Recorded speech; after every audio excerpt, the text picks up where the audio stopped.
Hey everyone! With our latest video, Jonah, now out on the channel, we thought we'd take the time to give you a little look into how this stop motion was made. The first shot you see in the animation is a wide-angle pan across the city of Nineveh.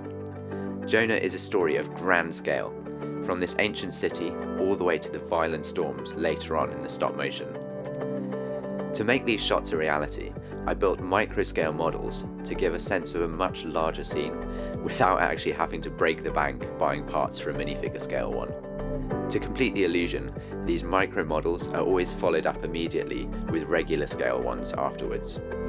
Another fun trick I used a few times in the animation are slider shots, where the camera is moving along a dolly, one frame at a time. These always take a bit more effort to do, but are very satisfying when completed. I used a similar technique for Jonah when he first sets off on the boat, but here, instead of the camera on a track, it's the boat being moved along one frame at a time. The storm and the whale shots were some of the most complicated parts of this animation, from using Lego nets to create waves, to filming through water to make it look like the whale was actually filmed underwater. There's so much more to say about these shots, so to do them justice, we'll be going into greater depths in separate behind the scenes videos.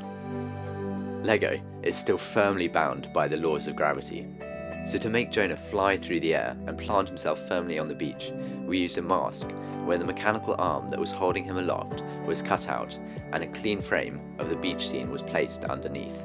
This involved a painstaking editing process of cutting out the arm for each individual frame of the animation.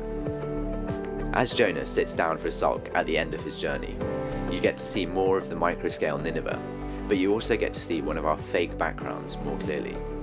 I use these backgrounds in all of our videos to bring the scenes to life and increase their sense of scale, depth and immersion without having to use green screens.